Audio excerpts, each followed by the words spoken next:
Welcome to the weekly Saturday knowledge sharing webinar organized by Meta and Meta. Good morning to all. Thanks for your time and support, continuous support. Today's topic is board diversity, gender diversity, and board evaluation, a holistic approach to governance. And today our panelist is our very well known Mr. Hemant Pandya. Now is known to all as he has visited our webinar quite a long time. He was known for our NBFC series, what he moderated. To still formally introduce Hemant, Hemant Pandya has around 18 years of experience across entire spectrum of corporate secretarial, compliance, and legal functions. He started a professional career in 2007 with JM Finance Group. He is currently served as a Company Secretary Compliance Officer of JM Financial Limited. He is also Company Secretary and Chief Compliance Officer in one of the NCC in the group. He also oversees compliance and secretarial functions of various subsidiaries in the group, which inter alia includes NBFC and Housing Finance Company. He holds BCom degree and law degree. He enjoys reading, drawing, sketching, and writing articles and poetries. Friends, I will tell some very unique thing about Hemant. I know that he studied from English medium, but his mother wanted him to learn his mother tongue Gujarati. Friends, you will not believe he learned the Gujarati writing, reading, and his words, its writing is so beautiful. I said, even though I studied in Gujarati medium, my writing is worst.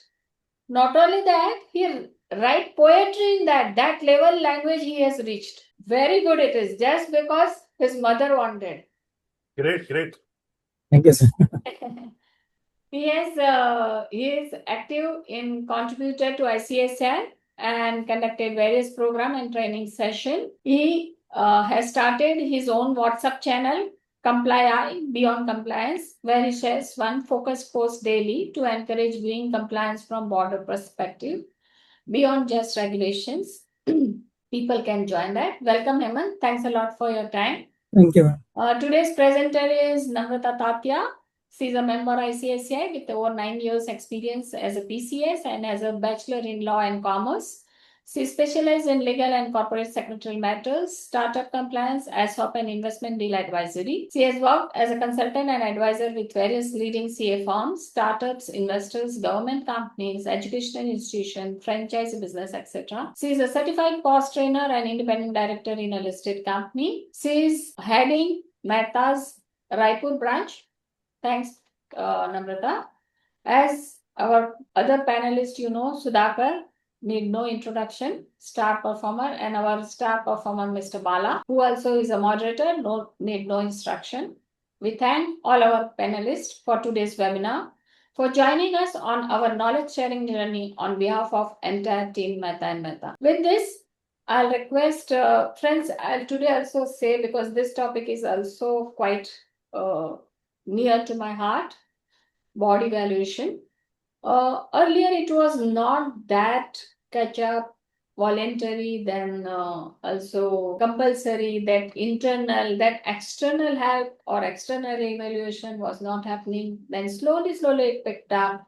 Then again, it was kind of eyewash. Then slowly it became real independent. I'll say, friends, now it is catching up, and the board intends that it should be evaluated properly. Many times, independent directors want, because they want to say the things which they cannot openly tell to the board many times, and through consultant they can pass on the message because it's in writing, so without name they can pass on that message. It's very important. It's become a gap between the independent director, board, and employee director, executive director, promoter director. And since independent director position is so important and responsible, and they are so much responsible to the stakeholder and taken very much in consideration by regulator, they are very much worried, and they are now becoming conscious of their duties. They want that training. Literally, they say that we want training, we need this report. Again, the time they want to study the documents. If they don't understand, they ask the people They also ask if they are in committee. We are serving so many committees to independent directors for their own study, what they want to perform duty. They take help of the external consultant for performing that duty so that neutrally they can perform that, and it can be noted by the board and the regulatory that give independence to everyone. With this, I will not say much. There are other panelists, and so that's why this topic we have taken, that how it is gaining importance, how, why it is necessary, and today and recent news of independent directors make it more concerned that companies should take this properly so that it grievance doesn't reach at the peak and it can be solved at a ground level. With this, I'll request Hemant to say a few words on the topic, then Sudhakar and Bala and Namrata, then you can start. Over to Hemant. First of all, thank you, madam, for inviting me.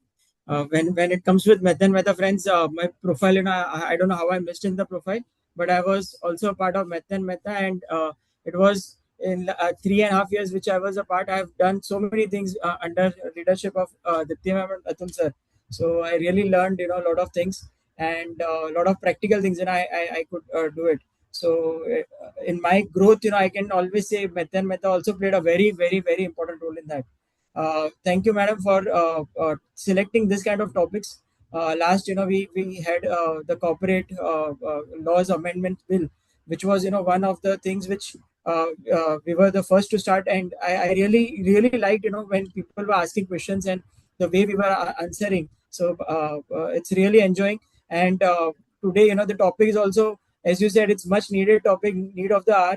So before I start, let me start with a slightly uncomfortable question. When I was thinking about board diversity or board evaluation, so what thing that came into my mind was, if we, remove the names of all the directors from the board, no designations, no titles, just the discussion. So can we still guess who is speaking, or does everyone sound the same? Because if everyone sound the same, then we don't have a diverse board. That's very clear.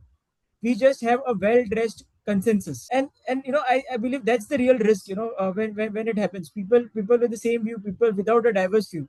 So it's not lack of intelligence, but it is lack of difference in thinking. I heard this in one of a seminar, madam, on the same topic last year, and it really kept this in my mind. It says, on board diversity, it said that board is not a photo frame. It compared with a photo frame, it said it's a decision making angel.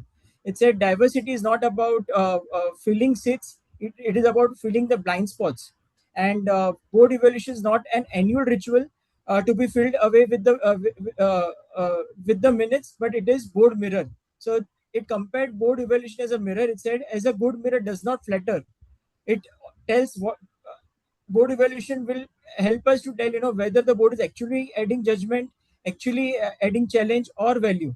So very rightly said, madam, homogeneity creates comfort and diversity creates conviction.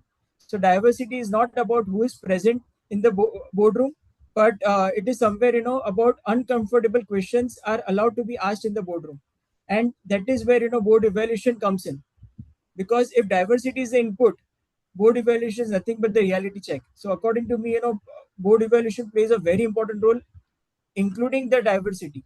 So rather than, seeing I always, try to make it, very light. So rather than seeing diversity in snacks or biscuits in the boardroom, we we as a compliance professionals, should ensure that there is a real diversity in the board with best evaluation. And that is how, we will be able to guide. We can, show the promoters or management, how peers are doing, what are the diversity is required according to our organization, according to our industry where we are.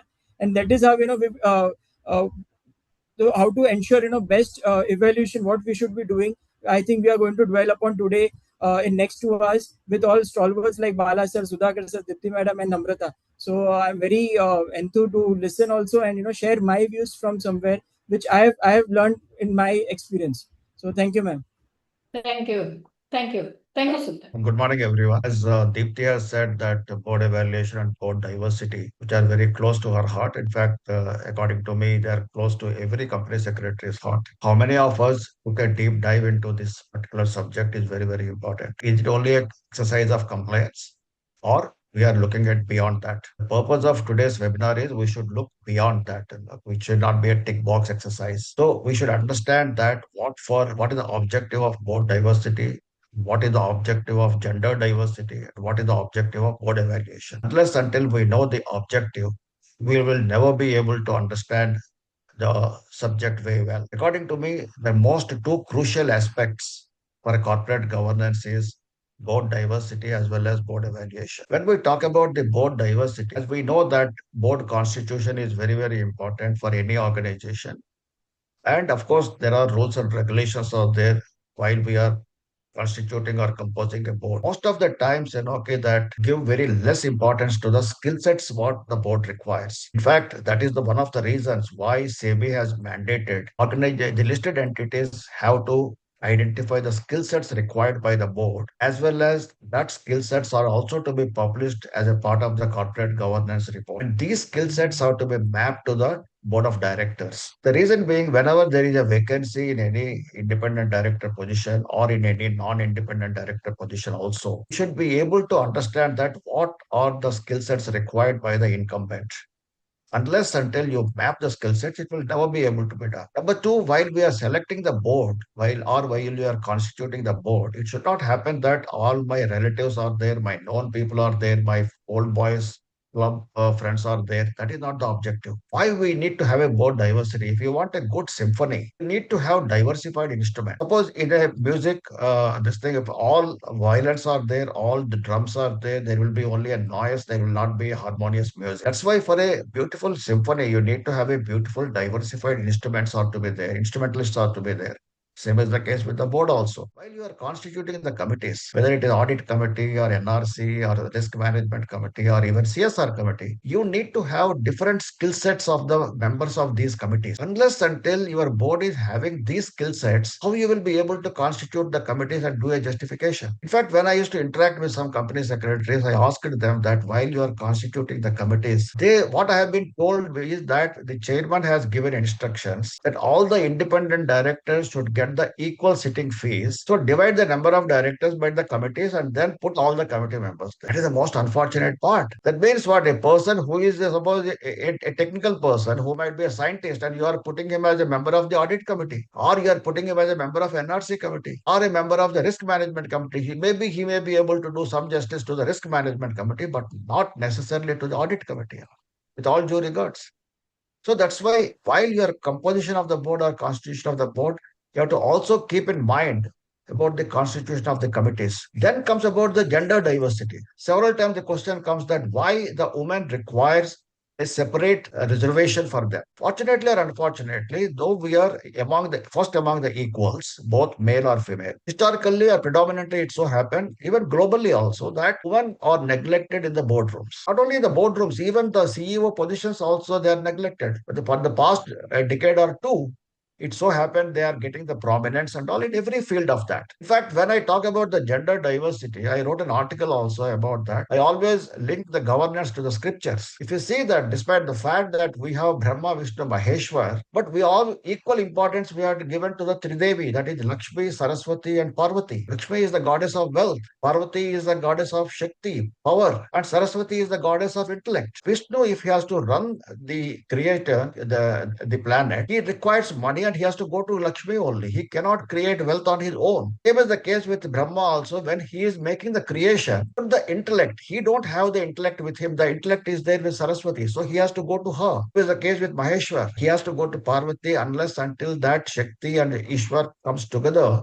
they will not be able to protect the planet. So all this gender diversity is very, very important when we are going for an organization also. Then comes about the board evaluation. In fact, when this board evaluation was mandated, 2015 was the first year where we have done the board evaluation, and we have told when I was in Reliance that time, we told the independent directors that as a part of your Schedule 4, you have to evaluate the performance of the chairperson, that is chairman. They got a virtually shock of kind of thing, and then they expressed their astonishment that how can we evaluate Mukesh Bhai? Of course, we have discussions, and after that we said that at every person, whether it is Mr. Mukesh Ambani or Mr. Ratan Tata or Mr. Narayan Murthy, as a matter of fact, Everyone has a scope of improvement. If you ask them also, they will say, certainly, by we have to be evaluated. Board evaluation, not only at the director level, even at the chairperson level, is very, very important. And that board evaluation, again, the same thing, that it should not become a tick box exercise. Company secretaries, they devise the questionnaire. They are supposed to devise the questionnaire and give it to the independent directors as well as to the non-independent directors for this. Unfortunately, here also what is happening is every company secretary is copying the thing from one to the other like that. No one is having that board evaluation questionnaire is to be prepared by the company secretaries according to the suitability to their organization, what exactly they are looking for. Even to prepare that questionnaire, the company secretary should know the objective of board evaluation. If he is looking at it is a part of as a compliance only, then obviously what will happen is he will just copy that and he will give it. In fact, let me also quote that when the first year of Reliance, when we did that for the subsidiaries of RIL, virtually every director got 100% rating. So when every student got 100% marks, that means whether the paper was leaked out or the person who set the paper, he had no clue about how to set the paper. I will go for the second one. That means the paper what was created by the person has no clue. And the people who have answered, they say, why I have to give negative marking to my colleague with whom I have to rub my shoulders tomorrow. So everybody has given 100% to everybody. Then we were to tell them the objective of the board evaluation. If you give in the very first year 100% means what? There is absolutely no scope of improvement, which is not the case. Then what happened is, after explaining that, we requested them to do the evaluation once again. That point of time, the score has come to around 80 to 83%. That is the correct one. So I always advise the people that once in at least 3 to 5 years, if not more, you have to have a third party board evaluation. That will give a crucial thing. That will give you an idea of where the corporate governance gaps are there, compliance gaps are there, and etc. So I give a pause here, and when Namrata is making a presentation, I will express my views further and give it back to Deepti. Thank you. Yeah. Mr. Bala, shortly your point of view, and Namrata, you can start. Good morning to all of you. We heard from both the panelists about this particular topic. I will not make much of a time except stating I hold with the unlisted public company, where as Sudhakar puts it, all the directors are all, related to each other within the organization, the parents, institutions, people, etc. And all those things were there. It was as Hemant puts it very clearly. The opinion used to be unanimous, in agreement and all. But over a period of time, the company went to public and it has become the takeover and tough hands. Then they realized after it became a listed company, I have seen the board altogether totally different. Uncomfortable questions coming. People are not having an answer readily at that particular meeting. Taking their time, adjournment of the matter. All those deliberations I have seen actually myself. This is what it is actually called for. When we talk about the diversity, it is not only the diversity only in particular area, because I have been told that you have to get the people who can actually add value to the organization. Adding the value can come from the skills, it can come from professional experience, it can come from the age, it can come from the depending upon the tenure, because over a period of tenure, you get familiarized with the people. That is also there. And again, above all, the independence, which we talked about, it's a lot about the independent director, independence, things, etc. But what happens is when you come to the genders diversity, I also seen there are a lot of reports which have been there actually. When the regulation brought, at least a certain specified companies is required to have at least one women director. It was a published report which is available. If anybody can check it actually. The women participations in the year 2013, when the law was introduced actually, it was only 16%. But as against this is 2023, though it has gone up, it has not considerably gone up, it has gone up only up to 18% or something like that. Whereas the developed countries, it shows at least 30% is the average level of the participation which is there. So probably we'll have to reach to that level. Anyway, Namrata is going to take us the various aspects on this, and we'll wait and we'll deliberate on this issue. But at the same time, what happens is there are certain constraints which are there. One thing is there, as Sudhakar puts it, legal. Is the legal requirement? I am complying with the legal requirement. I am happy with it. We have one woman director at least. That's all. How many companies are having more than a woman director? How many companies are having equal number of people, etc.? This is open for question. Again, next thing is that we are actually carried with the old boys thought. Traditionally, culturally, what we have been, that what you call that superiority over the gender.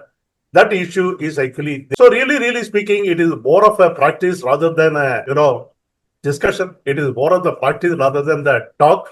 It has to actually come. We have to put the continued effort to achieve overall diversity, as Evans and Sudhakar also puts it. That is what we have to work for it. This subject is close to my heart as well, because I've been seeing when it comes, especially with the women empowerment. I'm an old timer. I'm talking from 1950s onwards, where girls were actually prevented in going to the school and getting the basic education. Yeah, they've been told that you studied up to third standard, fourth standard, enough. More than this, it is not that your job is only in the kitchen. This sort of a thing is there. Added to this, Namrata herself is actually an independent director in couple of the board. She will be able to share her thoughts, her experience while discussing and deliberating. She can also address to us in how many companies she knows herself personally, more directors than one. That is specified minimum is there. That also she can actually talk to us. Even other panelists also can say that. With this, I stop here. I'll ask Namrata to take it forward. Over to Namrata, please. Thank you so much, sir. Thank you, ma'am, everyone. Is my screen visible and changing? Yeah, very much, very much. Okay. So, as we start, we'll just start with a simple thought that boards actually do not fail because of the lack of intelligence. Someone who gets into the board is actually intelligent in themselves, right? It actually fails because of the diverse composition that it should have to make the company function well. If everyone in the room thinks the same, the board's gonna fail. If you have to cater to a market which is of a age group of maybe 20 to 30 years and they all have a board member of maybe 60 plus years, it might fail. So when we talk about diversity, what we'll talk about in today's webinar has essence of diversity in various terms. So we'll take it one by one. Firstly, what does it mean to have board diversity? So board diversity refers to the composition of a company's board of director, encompassing a mix of individuals with varied attributes such as gender, age, background, and expertise. So by background, we can also understand what technical sides they have in their expertise. It promotes inclusivity, equitable representation, and diverse perspectives in corporate decision making. A diverse board enhances transparency, accountability, and oversight by reducing groupthink. It acts as a think tank when we have all these elements available. It also improves the board's ability to address risk and opportunities effectively. Overall, the board diversity contributes to stronger governance and suitable business performance. Now, what is the strategic role of the business when we talk about the board composition in terms of governance? So by concept, it is a system of rules, practices, and processes through which a company is directed and controlled, ensuring the accountability, transparency, and equitable treatment to all stakeholders. Role of board of directors, it functions as the highest governing authority. Every business decisions majorly goes through the board of directors, and so their well-equipped mindset and approaches is relevant. They are responsible for strategic stewardship, oversight of management, robust risk governance, and protection of stakeholder interests. Why board composition matters? Because the composition encompassing the diversity, independence, and domain expertise plays a critical role in enhancing decision making, strengthening governance standards, and enabling the company to effectively navigate the complex and evolving business challenges. Now we'll talk about the concept of board diversity and what all it includes, as we started with. So the inclusion of individuals with various backgrounds, their perspective that they come with, their competencies, and altogether it should be aiming at the improvement of the quality of decision making, and that makes the board a competent board. Now the diversity would include majorly the 4 different verticals or types of it. First is gender diversity.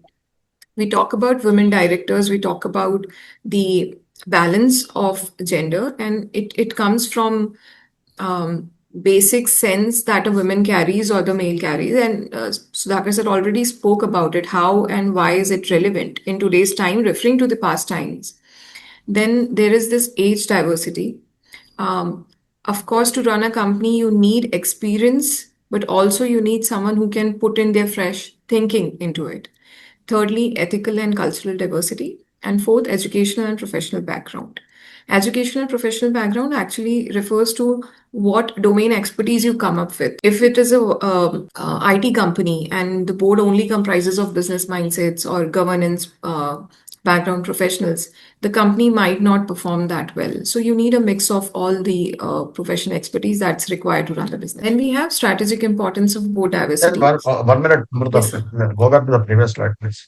See, several times this question comes that though we may say that board diversity is required, several times this question is asked how diversified my board should be. What sort of skill sets my board require? Is there any mandate anywhere? Is there any guidelines anywhere? There is no mandate. You have to have a diversified board. That's it. But there is no mandate as such by what sort of a board you require. That is up to you to have it.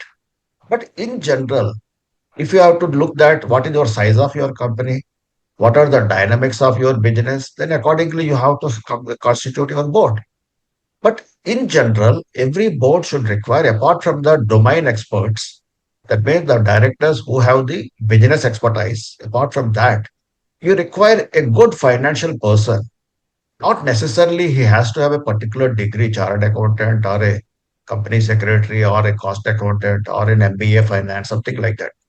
Degree is not important, but he should have a good financial exposure. Obviously, a professionally qualified person will have. You need to have a legal person. You need to have a good strategist. You need to have a good a person with a kind of PR. Then conglomerates like Reliance and all, they also require some retired bureaucrats, some expats. Why retired bureaucrats are required? Because that size of companies, when they're functioning, they need to know the mindset of the government also. They have to attune their business policies to the policies of the government towards the nation. Unless until you got alignment of the business policies with the policies of the government, you will not be able to succeed in the business concern. So you require some kind of a bureaucrats also. When your business is at a global level, you do require some kind of the expats who got the expertise in the global related issues. This is how, when we say that board diversity, this is what exactly we require.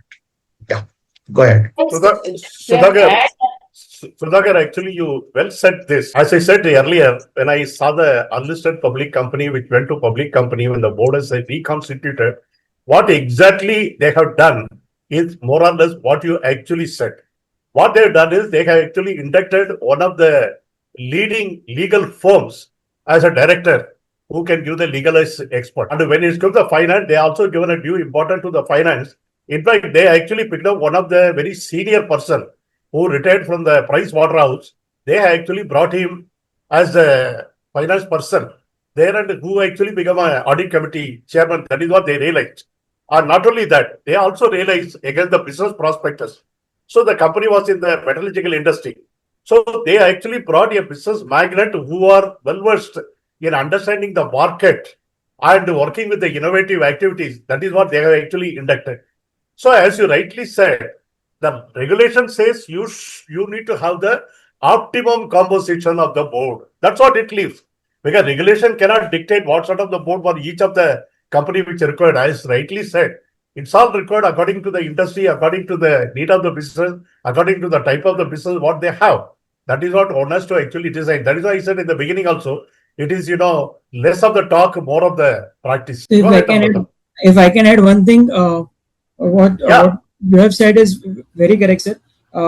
We can also, I was just thinking aloud, what kind of industry we are, but we should also see, when we see about diversity, we should also see what kind of risks are involved, in our business. So accordingly, the board can be diversified. For example, if we are into say financial sector, or maybe banks, or any of the financial sector, the biggest risk which anyone can face, even other companies can face, is cyber security threat, or use of AI. So there should be someone who is expert in IT, who is expert in information securities. That is the way we can ensure that we are up to the mark.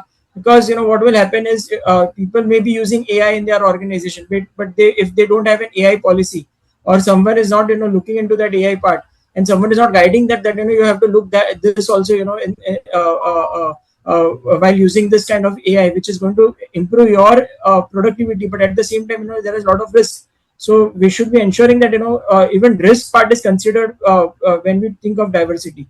And second is that the IIS has come out with a very nice report. It comes every year. So 2026, raising the corporate governance bar. It's available on IIS website as well. So you can just, friends, I'll just request if you can have time, just download it, go through. It talks about board diversity. They have given a percentage of, top 100 companies where they are, and they are also talking about what we say, how board evaluation is playing, what people put in their annual report. Are they putting a lot of information which is required to be transparent? It's a very nice report. I request everyone if they can read. Hemant, there is a question. IIS, can you full form? IIAS. IIAS is the proxy advisory firm. Mr. Krishnan, see, he has mentioned IIAS. Just put it in a chat box. They have requested Hemant. Yeah, Namrata, go ahead. Yes. So next we have the strategic importance of board diversity. So it improves the decision making quality, as we discussed. With new and fresh minds in place, with youngsters in place, it also drives the innovation and creativity that's required today to run the show and be balanced in the creative world. It mitigates the groupthink, strengthens the stakeholder confidence, and also improves governance and oversight. Then we have impact of diversity on organization performance. First, if we talk about financial performance, studies indicate that companies with diverse board tend to outperform peers through stronger strategy and oversight. Enhanced risk management, diverse perspectives improve identification of emerging risks and enable more robust mitigation frameworks. Stronger corporate reputation demonstrates commitment to inclusivity and governance, positively influencing investor perspective and brand value, governing the share market as well. Sustainable long-term growth encourages balanced, forward-looking decisions aligned with resilience and long-term value creation. ESG alignment and investor expectation supports environmental, social, and governance objectives, increasingly critical for institutional investors and regulatory compliance. Then, although the topic is majorly how you want or how your interpretation is, but the law actually talks about the basics of what the board composition should be. Firstly, it requires every listed company to have at least 1/3 of the board as independent directors, along with the appointment of at least one women director for a specific class of companies. The criteria is on the basis of turnover and capital. Then it requires an optimum mix of executive and non-executive directors. Further mandates that the chairperson is an executive director. If so, then at least 50% shall be independent director, and where the chairperson is non-executive, at least 1/3 of the board shall be independent directors, ensuring balanced oversight. Top 1,000 listed companies are required to have at least one women director, integrating diversity with independence. Regulatory frameworks increasingly emphasizes a balanced mix of independence, diversity, expertise, aligning Indian corporate governance with global best practice. It requires key committees such as the Audit and NRC committee to have independent directors, strengthening governance and evaluation process. Then we have Just 1 minute, Yes. please go back to the previous slide. See, when we talk about the board diversity, that this as rightly mentioned, it starts from board constitution and all, especially from Regulation 17 to Regulation 22, which talks about board constitution, board composition, committee constitution, committee composition, terms of reference, etc., things. So when you ask that, who has to take the initiative for the board constitution or composition? When I used to interact with some company secretaries, they say that it is the prerogative of the promoter. It's not so. It is the compliance officer who has to take the responsibility. He has to advise the promoter. No doubt it is the prerogative of the promoter to decide who is to be who and where from where it should be. But at the same point of time, it is not the sole prerogative of the promoter. It is the prerogative of the board. When you are inducting a director in the board, it is the board of directors who has to approve his appointment, not the promoter's only thing. What happens in practically? Several people say, sir, practically it doesn't happen. Forget about that. Talk about legally. When you are the compliance officer, you are the person who has to take the responsibility that what sort of board composition is legally required. And after that, whom they have to pick up, that is the prerogative of the board, not the promoter. At least as company secretaries or compliance officer, we should never think on those lines. Practically, what happens for a moment, keep it aside. When you are wearing the hat of a compliance officer, you have to think about legally. Number one. Number two, that in the board evaluation also, when you are dividing the questionnaire, please ensure that you have to put some questions about the board diversity. Is that board, the directors, independent directors as well as non-independent directors, are they happy with the diversity of the board? Do they have some ideas? Pick up their minds also. When you are, that questionnaire should not be a static questionnaire for the purpose of board evaluation. It should be dynamic. Every year that is to be reviewed and new questions are to be put in. Maybe even if you talk to the independent directors informally and you say, sir, I want your inputs also about the questionnaire. Are you happy with this or should I put some more questions and all also?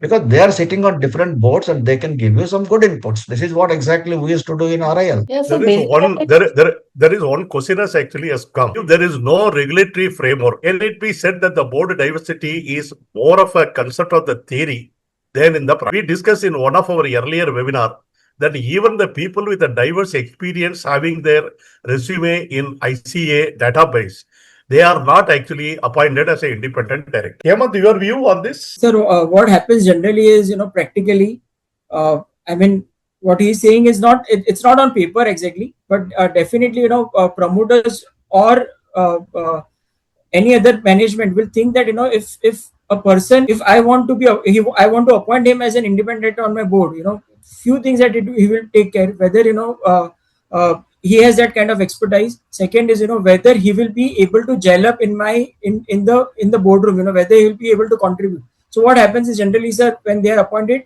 rather than from a database, first preference is always, taken from a known source. It's like, do you know this guy? I'm looking for a person for my company, as an independent director. So can you recommend someone? And then that is how, people from others may recommend that, yes. And if we are not able to find someone from a recommendation also, then I think, the next step is to look into the ICA database, and then, people have been shortlisted. So that is what my view is, sir. Hemant, as you rightly said, some other people, most of the people's companies thinking is, why should a person who's unknown to me actually rather than getting a known person? That seems to be the concept. So really speaking, what happens mostly rather than people going through the database and finding out the people, what they do is it's a word of mouth that, this is the thing, anybody, known person. That is the way it actually works. In fact, I know many companies, they actually identify a person whose name is not there in the database because the law requires the name has got to be database. He has been asked to enroll his name in the database and his appointment is actually made. That also happened.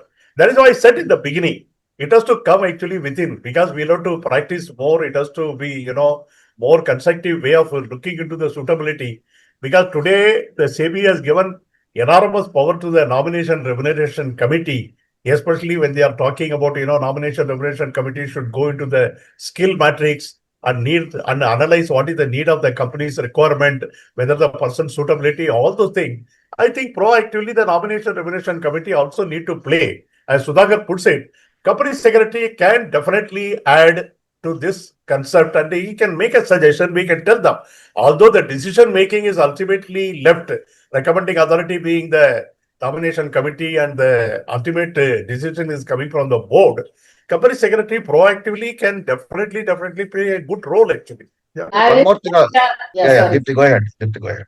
I just wanted to say that, this is always a concern that only known people are taken as an independent director. Or the second thing, that person who is already performing duty as an independent director in some other case. The concern is there, not that always the people look at that known people who will just say, yes, sir, in our board. Nowadays, the scene is changed. And why known people? It's like a business, like a business house. You will invite a person in the board where most secretive information gets shared. And there are diverse people. The person who is matured enough to digest and then to give advice or contribute. Another thing, to gel with others, to adjust, to arrive at a decision, conclude, It's required a lot of maturity. And that's why the person, how it's behaved, their interpersonal skill and all that, many things comes into picture. Because you represent the corporate, it has its own image. So that's why they are careful. So they will like to check the profile, their behavior, their background and all that, and they will inquire a lot many things. We have to understand in our house also we will not allow any outsiders unless we know. Or it's a very big personality, then we will allow. Take it that way. And we have to understand if it is inquiries done and people prefer known people, maybe that is the reason. And as regards, there is no concept and diversity and all that. CS play important role. I will give my that comment at the end when our slide of CS role will come. Yeah. Dipti, you actually brought out the very good point about, gelling with the people and getting along. That you actually brought out.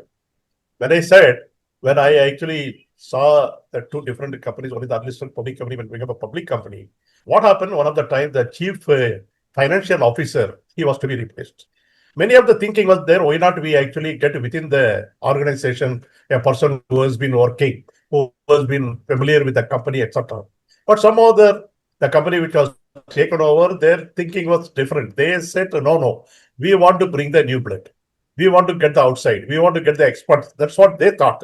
But what they have done, they have identified and shortlisted the persons. And ultimately, the person has been asked, can you actually take about 15 days leave, come to our organization? We are not going to tell you are going to be a recruitment person. You have come to study our organization and understand certain things. We'll introduce the people.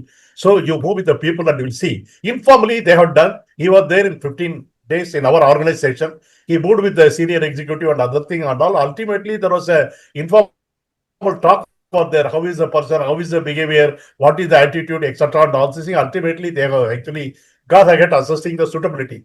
There are different way of doing it, but organization has to find out. I think Sudhakar wants to say something. Want to say Over to Sudhakar. Yeah, I want to say two things. Number one, data bank is not an employment exchange. In good olden days, we used to have employment exchange and we used to get our name registered so that you will get some calls. Data bank is not like that. A data bank is only one of the requirements. Second thing is that good companies these days are engaging even some kind of headhunters to pick up some good independent directors biodatas so that they will be interviewed and they will be selected accordingly. And another trend I am observing of late is that the company secretaries, especially who are in practice, they are qualifying the exam and they are very proudly they are saying that I am a qualified independent director, and but I am not getting any offers. Recently at Hyderabad, I was interacting with one young boy. He hardly has 2.5 years of experience as a company secretary. And he is a qualified independent director. And he was asking me to recommend his name. I said, you tell me what are the rights of an independent director, first of all. He couldn't say that. He said, sir, I will learn it. I said, Baga, you are not supposed to learn while you are performing the role. It is not an on-the-job training. You have to prepare yourself. You have to equip yourself. You have to have the wisdom, maturity to act, enter or to step into the boardroom. Second thing is, unfortunately, these company secretaries are not thinking, not understanding how risky it is to get appointed as an independent director. And these days, what are happening, we know that, the way the regulators are treating the director, the regulators are the way they are taking the KMPs to task. It is scary. But unfortunately, these ignorant people, what they are thinking is that becoming an independent director is a prestige or it is elevating their image, which is not so. Go ahead. One more thing, I'll just like to add what you said. We, many times receive CVs of independent director offering themselves, for the role of independent director. So somewhere, or even when the management receives it rather, giving a positive image, somewhere it brings a negative image that someone is, very keen to become an independent director on the board and he's offering himself. So somewhere, if we are doing this practice, I think our work should speak rather than, our CV speaking. That is what I believe. In fact, recently somebody asked me that what sort of things I had to equip with before I accepting an independent director. My answer to that is only one thing. If you want to take a deep dive into a pool of 12 feet, then what sort of precautions you will take? Accepting an independent directorship is more or less like that only. If you don't know the depth of the pool and you take a deep dive into that, it will be fatal. So understand the depth of the pool and have confidence on your experience and expertise to negotiate through that deep dive when you take it into a 12 feet deep pool. Then accept it. What my answer to that is, there is no, you cannot give it what sort of experience I have to have, what sort of wisdom I have to have, what sort of maturity I have to have. They're all the things. Yeah. Krishnan is actually putting a point. On your point, is there any minimum number of years of the experience that are actually required to be appointed as an independent director by SEBI for the listed companies, or at least for the top 1,000, 2,000 listed companies? As you said, the onus is actually the high and the risk is very high. And he also says further, I remember that in one of the companies where I used to attend the board meetings, one independent director, as per the companies, said, you have actually called me a dog, so I have to bark. See, I will take it the question like this. Suppose if an independent director is called a dog, in fact, that I forgot the name of that person, that auditor is supposed to be a watchdog. He need not be a bloodhound. Whenever I envisage the role of an independent director, yes, an independent director is supposed to be a watchdog. And where he has to bark, he is supposed to bark. When something wrong is happening, see, don't take that as in a true sensitive, in the true sense. Barking by an independent director doesn't mean it's a dog barking. No, he has put Barking it by an actually. independent director is he is raising the issues when the wrong is happening. When somebody is doing a fraud, somebody is doing an embezzlement, or somebody is doing something wrong, a non-compliance, there are so many things. The moment the independent director got a wind of it, he is supposed to bark. Where he is not supposed to bark, but he has to watch. That watch, like a dog, he is supposed to be by 24 by 7. Because he is supposed to be the watchdog of the welfare of the shareholders as well as other stakeholders. I take it like that. He has actually put it next word as a jokingly, and he also says you are actually right. That's what he says. And I don't know, next one he says some famous case. I don't know what is that he's talking. Krishnan, what is this you're talking? Famous case? Mr. Bala, if we now allow there are 2-3 raise of hands. So as our rule, we will end at the end. Just a small thing, ma'am, I would like to add, but since we are in this topic, I recently attended one closed door meeting where Mr. Damodaran had, invited compliance officer and company secretaries, and it was on the same topic. So Mr. Damodaran, the witty way he says, so he said very nicely, one thing. There are two kind of directors. He said one is who has to say, who has something to say, and other is, who says something. So this is what he told, and it was so true, So. I mean, directors are required to give their best opinion and best view for the company's this thing. Yes, sir. Yeah, Namrata. Yes, ma'am. So next, we talked about what works, how it can get better, but there are practically challenges that acts as a barrier to achieving the effective board diversity. And we talk about it. There are four, bifurcations, simply putting across. First, resistance to change. We had discussed 4 to 5 things where diversity is needed, but that needs need to be in accordance with the board, the existing board of directors, and the existing legacy. So that deep-rooted mindset and the legacy governance structures limiting openness to diversity is the first challenge. Second, lack of succession planning, absence of structured frameworks for identifying and including and inducting the diverse candidates. Third is unconscious bias, implicit preferences and cognitive biases shaping board appointments and restricting the diversity. And then we have tokenism versus genuine inclusion, superficial representation without meaningful influence or participation in board decision making. As Hemanji said, someone has something to say and someone says something just because they have to say something. That's exactly what we put across here. Then the next we have is the strategic approaches to enhancing the board diversity. Stepwise discussing, first we can be building a sustainable talent pipeline.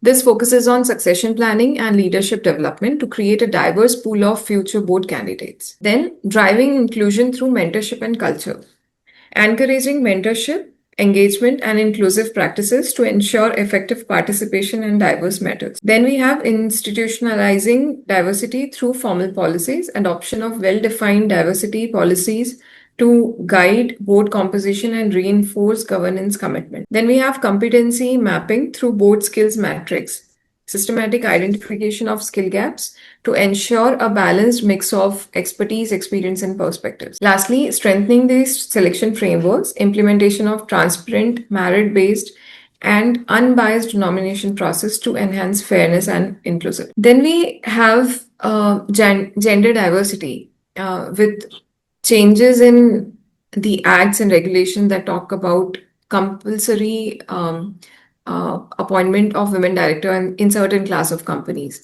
The result of diverse board can be observed in the improved decision making, increased trust, and adherence to regulatory standards. Firstly, because it addresses the historical underrepresentation, corrects the long-standing imbalance of women in leadership roles, and ensures equitable representation at the highest decision-making level. Second, shaping inclusive policies and workplace culture, greater sensitivity towards any issue such as employees' well-being, policies concerning diversity, and organizational culture leads to more people-centric governance. Then influencing market and stakeholder understanding. With women representing a significant portion of consumers and workforce, their presence enhances the board's ability to align strategies with the real-world expectations. Building future leadership pathways. Representation at the top creates visible role models, encouraging broader gender inclusion across senior management and leadership pipelines. Strengthening the ethical and social oversight. Women directors often bring heightened attention to fairness, accountability, and social responsibility in corporate decisions. Bringing lived experiences into governance. Women directors contribute perspectives shaped by different social, professional, and consumer experiences, enriching board discussions with insights often otherwise overlooked. Then we have the concept and governance significance of the evaluation. So, first could be the banking and financial service. Compliance intensive boards with high proportion of independent director, they keep the expertise in risk management and hence the regulation and financial oversights are better. Globally oriented boards with strong capabilities in technology, this helps innovation and digital transformation easier in the company. Navigating the international operations are easier. Third, we have manufacturing and industrial sector, promoter-driven boards emphasizing operational excellence, engineering expertise, and long-term industrial strategy. Then we have FMCG and consumer sector, market-focused boards with strengths in brand leadership, consumer insights, distribution-driven strategies. Pharmaceutical and healthcare, expertise driven around that particular topic, but also include the regulatory affairs, medical sciences, and research-led innovations. Then we have startup and new age companies, founder-led boards in every stages, progressively incorporating investor representation and independent oversight as governance matures. Then there are systematic performance assessment that governs the board evaluation. Second, on the systematic assessment, institutionalizes a disciplined review of board functioning, enabling a realistic assessment of how effective governance responsibilities are. Second, effectiveness and accountability translates roles and responsibility into measurable performance, ensuring directors remain accountable for both participation and outcomes. It enhances the decision-making quality, identifying gaps in oversight, judgment, and strategic input, thereby strengthening the depth and rigor of board-level decisions. Regulatory compliance goes beyond a checkbox approach by embedding compliance within a structured evaluation framework aligned with statutory expectations. Now, what is the core objective of board evaluation? Pretty much what we discussed is already summarized here. First, enhancing the board effectiveness. Second, evaluating the gaps and identifying the performance gaps. Third, reinforcing the accountability. Fourth, improving the board dynamics. Fifth, succession planning. And sixth, aligning it with the strategic objectives. Then we have scope and type of board evaluations. There could it be a one way of doing it, because since it is suggestive and it depends on the company secretaries, the boards, and all the promoters of the company, there could be a number of ways to do it. But broadly speaking, first could be board level evaluation. Here, holistic assessment of the board's overall effectiveness, government practices, and strategic oversight. Second could be individual director evaluation, where evaluation of each director's contribution, their engagement, and the effectiveness of their presence in the board is measured. Then we have committee performance review, assessment of the efficiency and effectiveness of board committees in discharging their functions. Then we have chairman evaluation, review of leadership, effectiveness in steering board decision, dynamics, and decision making. Then the framework also include a specific process, which could be defining the criteria for evaluation, establishing comprehensive parameters aligned with the regulatory requirements, government standards, company's strategic approach, and then setting up one criteria fulfilling all these subsets. Then we have design evaluation tools, development of robust evaluation mechanisms such as structured questionnaires, rating frameworks, and interview formats to ensure objective assessment. Data collection, collect quantitative and qualitative inputs through questionnaires, one-on-one discussions, peer reviews, and external facilitation. Then we have analysis and assessment, systematically analyze responses to identify key strengths, their performance gap, and the areas requiring improvement. Then we have, basis all the above, we plan on a feedback and action planning, presenting findings to the board, facilitating the constructive decisions, and then implementing the target action plans to enhance the performance. Then again, yeah. Go to the previous slide. Yes. In fact, according to me, the compliance officer should not take this board evaluation exercise as a routine exercise, because the moment he takes it, it is every year I have to do it. It is a part of my that routine. I have to do a routine compliance. Then the directors also will not give that kind of an importance what they are supposed to give it. So to bring the seriousness to the table as far as the board evaluation is concerned, there should be a agenda item wherein the board has to discuss that what is the objective for this particular year for the board evaluation. Objective of board evaluation should not be static. It should be dynamic. So it should not happen that, okay, what is the purpose of board evaluation? To identify the gaps, to see this thing, that thing, performance of the board. No, no, no. Those are all general. Those are all general narration. But what exactly is the object? Way a company is having a vision of the promoter or chairman, whoever it is. Similarly, for the board evaluation also, every year there should be a clear-cut objective, and the board evaluation has to go around that objective. After that, maybe the chairman has to take the lead that this is the objective for this year for the board evaluation. The questionnaire will be circulated by the company secretary. The chairman has to take initiative of going through the questionnaire and finalize that. It should not be left to the compliance officer only. Compliance officer may take the initiative to do that, but it is the chairman who has to also play a very crucial role. So the chairman has to understand his responsibility as far as the board evaluation is concerned. Though legally it is the responsibility of a company secretary, but it is only a process compliance, it's only compliance part.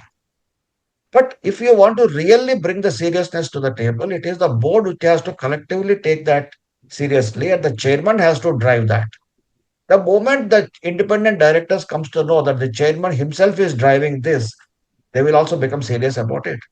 Otherwise, what happens is that on a given scale of 1 to 5, they will simply tick that thing, and within 5 minutes, they will complete the exercise. That is not the objective. Similarly, if you put that any comments you want to give it, no director give any comment there. That means it is very clear cut that they are not serious about board evaluation. Board evaluation, according to me, it is a serious thing, because whenever you are going to recommend the independent director for a second term, the board has to evaluate, the NRC committee has to evaluate the way the proxy advisories are examining that particular director's second tenure. They are recommending to their clients whether to vote for or not, because those proxy advisory forms are keeping a track of this director's performance. That is what exactly the board is supposed to do. Not only for the independent directors, even the directors, non-independent directors who are retiring by rotation and offering themselves for reappointment, it should not happen like a mechanical exercise. Even the NRC has to see that this director who is retiring by rotation, is he competent enough for NRC's recommendation to the board and board to the shareholders for his reappointment as a director? Based on what? That is very important. That should be minutized also. And according to me, when you are starting this exercise of the board evaluation, there should be three ways. One is the pre-evaluation process. Second is the evaluation process. And third is post-evaluation process. In this pre-evaluation process, the starting point is identifying the objective for the board evaluation. Then, of course, other things are there, in the pre-evaluation, the way you are documenting it, you are conducting your processes, all these things are to be examined also. So, the directors, whenever they are conducting this exercise, according to me, they require a kind of training. Unfortunately or fortunately, the training aspect is the most neglected aspect in corporates as well as outside the corporates also. They think that by default they know the things. Every director know what is a board evaluation. How the board they will come to know unless until somebody explain to them. Unless until sometimes somebody bring the seriousness of the board evaluation to the boardroom. Sometimes, with all due regards to the compliance officer, despite the fact he is making the best of the best attempts, board might not be taking him that seriously. The way they will take an outsider when he comes and tell them something very seriously. Yeah, Namrata, go ahead. A few practical tips. So, Sorry, sir. Bala sir, you can continue. no, please go ahead, please. Few practical tips that what many companies do, and which can help my fellow colleagues also. So chairman can when this evaluation is completed, company secretary can prepare summary of each evaluation which has been each survey that has been circulated, and it can be given to the chairman of the respective committee, or maybe the chairman of the board, and we can allocate some time with all the independent directors, say 15 minutes each, and chairman discusses with the respective director, and take his views, and he can guide him, or guide the management that this is what independent director expecting, and this is where there is a gap between, if there is any gap. So this can also help. Second is we can also have action taken report on suggestions that was given in the previous what we say survey. So if some suggestions were given, we should ensure that those suggestions have been incorporated during the year, and at the same time when we circulate the minutes to the independent director of their independent director meetings, or maybe to the NRC, we can give that this were the few suggestions which were given in the past survey, and this is what has been achieved. For example, just to give an example, there can be a suggestion of one independent director that every chairman of the committee should brief the board on what things happened in their committee during in the last meeting. So that is where rather minutes have been circulated, but chairman should brief. So whether chairman is briefing or not, whether this suggestion has been taken place or not. So here as a company secretary, we can play a very important role. We can ensure that we are facilitator between the independent directors, the management, independent directors and full-time directors. We can play a very crucial role here. Further what you said, Hemant, that compliance officer will not get prominence or importance from the board merely by his designation as a compliance officer or his qualification as a company secretary. He has to take new initiatives, and the new initiatives he has to put it before the board, and how it helps the company as such and the board as such is also to be equally important. Then only he will get that kind of an importance. Say, for example, this board evaluation, as I mentioned, I reiterate that if you take it as a routine exercise, then they will say, okay, company secretary is there for the purpose of compliance only. If you are able to articulate the importance of a board evaluation, and it is a scientific approach is required for evaluating the performance of the directors and how it is to be done and all those things. Similarly, once the evaluation is complete and the report is submitted to the chairman and then it has gone into the files, that is not the end of it. That is a starting point. And it is the responsibility of the complaint. Suppose, for example, if one director got the very low scoring, then what is the action points? So after the board evaluation, action points are very important, and that action points are to be reviewed periodically in the next financial year. So by the time in the next board evaluation comes, we should also review that what exactly has happened about the last board evaluation and what are the actions taken. So there should be a question in the board evaluation questionnaire that whether last evaluation observations have been addressed or not addressed. So this is how the questionnaire is to be made dynamic. So, as you rightly said it, yes, company secretary can do many things actually. In fact, it is my personal experience when I went to my parents' companies in UK one of the time. I was actually running through the things because they were actually following, the UK combined code at that particular time. Now it has become a governance code. So this is a explain or comply or explain process. It was working. I was just going through the checklist. One of the item which was on the board evaluation, when I asked the board evaluation, they actually told me the board evaluation, we are not doing it in-house. We are actually getting it around from outside. Then I asked who are the people, what is it, etc. Then they told me we are actually getting from the Institute of Chartered Secretaries of UK. They are actually doing it for us. That's what they said actually. Then somehow that particular year, I happened to go and receive that ICSA award. So I happened to interact with those people. When I talked to them, specifically, I'm coming from this company, this etc. When I asked them, then I came to know from them, instead of what you're saying, that preparing a routine question answers and asking them to give the thing, they actually tell the concerned directors to self-evaluate them on this aspect and give the thing, then they actually proceed. That is what they have actually said. And they also said what are the works they have done during the year. That also they asked for it. When I came back, I shared this with my companies. When I shared this with my board, then our board actually changed. Why not we start with the self-evaluation of the director himself first? Then we'll go into the detail. That is one thing which has happened.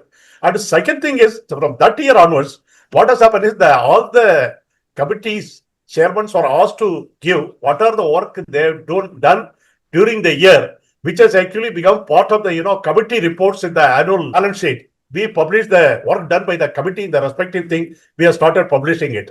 Board actually takes really an input from the company secretary whenever it is given to them. But only thing it is our duty. We have to play our role actively. I agree with you. I'll just say one thing, that just simple example. In your house, where even the parents oppose many things which you want to do. Okay, how conveniently you convince them and you develop your interpersonal skill to deal with the situation.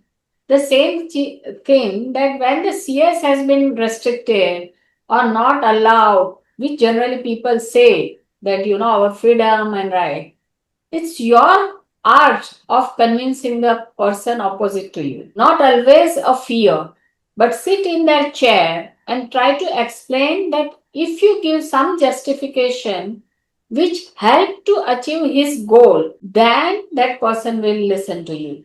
For example, the independent director's freedom and allowed to speak and note it. If you tell the promoter director that if you allow this and monetize this in a way and convince that person that whatever is his concern or his or her concern, how it is attended and how equally other directors are also concerned and responsible, monetized in a proper language, what it helps that in future any inspection, any regulatory inquiry, anywhere, everyone is protected. It is proven that you have allowed independent director, you have shown the concern, there was a proper discussion, and that decision is taken. So no individual person is only taking the decision. It's a one example I'm giving. So you have to use that kind of skill to get the things as per the law and as per the spirit of the law. Okay, thank you. I wanted to ask only one question for my information to all of you. By and large, most of the companies report what I see, the evolution is actually being done in-house only. That is what it is. I have seen actually many of the reports. Do you know any companies are actually getting the evolution done from the third party? That is question number one. Question number two, is there any regulatory thinking that in a future days to come, the board evaluation will have to be done from the independent outsource agencies or something like that. Is there any card on the way? Yes, we did the third party exercise for five of our clients in the recent past. And out of that, one company is a private limited company, in fact, but I must appreciate that they opted for a board evaluation by a third party. And in fact, in that particular company, though it is a private limited company, they have five independent directors out there. They are complying with all the corporate governance norms. So it is always for the benefit of the organization. That organization, I appreciated that. Okay, despite the fact it is a private company, they are getting a third party auditor. So I Yeah. mentioned in the starting with the experience only and the kind of independence they are expecting and the kind of disclosures independent directors makes. And actually, when we report, it really helps the board to synchronize there. Many times independent directors are not able to speak openly. Through this, they inform us. And there again, we have to mention the confidentiality and how we can help them to convey the message without which do not create a rift among the directors, but the concern. People get the idea, but then they understand that we need to solve this now. And it gets solved and the board start working together. It helps to join their mind and, work in a harmonized way. So it's very crucial actually, and that's why CS plays a very role because in evaluation they are involved. And the independent director, as Sudhakar said, should be informed why this evaluation, what is help, and how it will be confidential. And that confidentiality as a consultant we have to maintain. That is very also crucial. Yeah. Shruti, And Sudhakar, Shruti is telling, please tell the name of the private company. It will be helpful, Sudhakar sir. No, for the We purpose of cannot. confidentiality, we will not tell the name We of will that not, company. please. Okay. But only one thing I would like to say that this is another what's called an area for the practicing company secretaries to develop their ability to do the third party evaluation exercise. But again, the same thing that without preparation, if you do a third party board evaluation, it will not be fruitful. So you should, and similarly for the company secretaries who are in practice, when they're picking up that third party evaluator, they should really see that their ability to do the evaluation, whether they got that ability. And similarly, this evaluation also two types. One is that we can conduct the interviews of all the directors. We have to have one-to-one interview of all the directors and put the questions to them as a member of the board, as member of the committees, and all those things. And then you come to the question, you come to your that given that rating or grading or whatever it is and all, and explain the rationale for that also. Second way of doing is that the questionnaire is to be circulated to them, no direct interviews. Questionnaire is to be circulated and receive the answers. And then based upon that, you do it. We did both the things. In fact, when from Mehta and Mehta, we have done this board evaluation exercise in both ways. In fact, in one company, we did that right from the chairman, who is a promoter himself. We have a dialogue with him for about approximately an hour in a virtual mode, and we asked him everything about it: the way he conduct the business, the way he conduct the board meetings, the way he conduct the shareholders meetings, and about the dissent, recording, information dissemination, so many things. That is very important. So my advice to the participants who are the practicing company secretaries, please take this also as one of the areas. Please equip yourself properly before you are plunging into this particular assignment. You have to develop an ability to do the third party audit. Yeah, it's And very to a large extent, I always recommend that better to have your chat with the directors, if not for about 1 hour or so, depending upon the time and all, so that it will give you a clear idea. And subsequent to that, you have to also go through the documentation part also. Merely by talking to the directors or merely by ticking the questionnaire is not sufficient. Based on that, you cannot give a proper evaluation report. Here Yes, Dipti. also one thing you have to keep in mind when we do evaluation, the rating and all that, you have to check the background of. So I will request employee CS, also corporate CS, that please check the background of the director. One director may not have that technical expertise and he may be totally blank at the discussion going on. So give extra, orientation to the director, and always have a program of, giving orientation to the director before you take on the board. What are your policies? What are the expectations? What is the confidentiality? What is the, behavior you expect? And what is the business, what kind of risk and all that, and then let him go through the policies, various policies of the company also, and when that person is ready mentally, then you take on board. Otherwise, without that information and orientation, if the board of directors, that person is coming on your board, he will be always dissatisfied, he will create different comments, he may oppose. So this orientation of the person to be taken on the board is very crucial, and here the CS can play a role. He should introduce to the different operational people their capacity, which makes that person mentally ready what he is entering into the zone. And regularly every year that directors training education program is very all crucial. Depending on the requirement of the director, give special attention and knowledge sharing to that director. That is all very crucial. This helps you to get best from that director, bring harmonization. There cannot be the kind of awkward position for director of lack of knowledge or sometimes ego issue. This all can be avoided with this kind of efforts by CS. It's a very delicate issue which CS has to handle carefully. So, ma'am, in this IIS report, which I was talking about, so they have given a very nice, description how board evaluation should be. So I'm just reading the line. It says a robust board evaluation should go beyond identifying gaps and clearly articulate the actions the board plans to take over the next 12 to 24 months.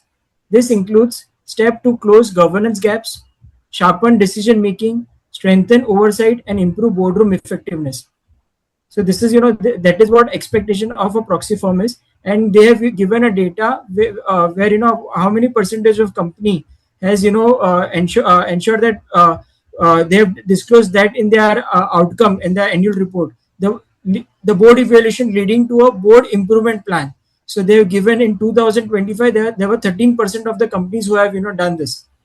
So it's a very nice report. I mean, this will really help us, we as a company secretary, to think, what we are missing and what we can do going further when we make, this kind of evaluation questionnaires. Namrata, you are on mute. Sorry. So here we have key metrics for evaluating board performance. First is attendance and active participation that reflects the level of engagement the person has in the board and their commitment towards the board.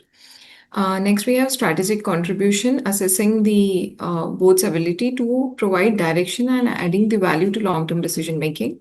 Independence of judgment evaluates the objective of directors and their ability to provide unbiased and constructive oversight.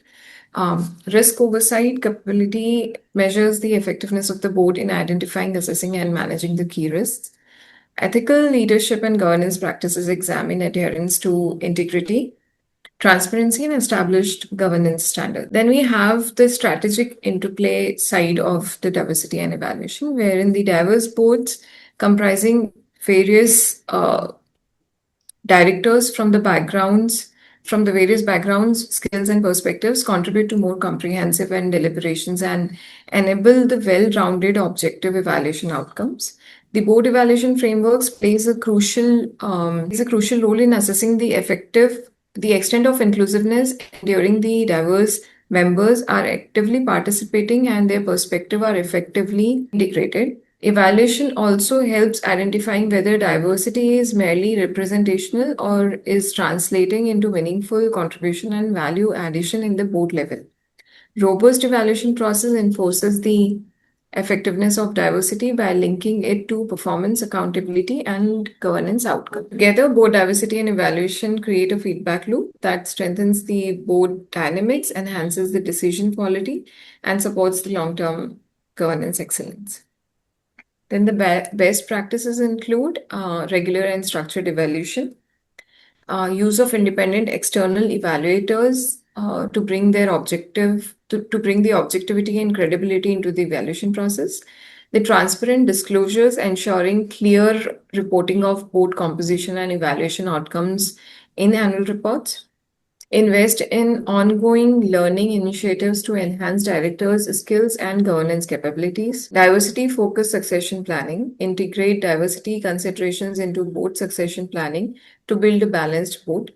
Regularly reassess the evaluation methodologies to ensure the relevance and alignment with evolving standards. Next, we have the strategic insights and governance takeaways. Diversity as a strategic enabler, evaluation as a catalyst, synergistic governance approach, and sustainable value creation. Effective governance is not achieved through structure alone, but through the right mix of diversity, evaluation, and accountability. Next, we discussed this pretty much in amongst the panelists. Role of company secretaries in evaluation of board diversities. Here, they act as a governance advisor to the board, ensuring that diversity and evaluation practices are aligned with aligning with evolving legal, regulatory, and governance expectations. Facilitates the identification and appointment of diverse board members by supporting the NRC in assessing skills, experience, and inclusiveness in board composition. Ensures continuous compliance with the provision of the Companies Act and SEBI LUTR regulations relating to board composition, diversity requirements, and evaluation process.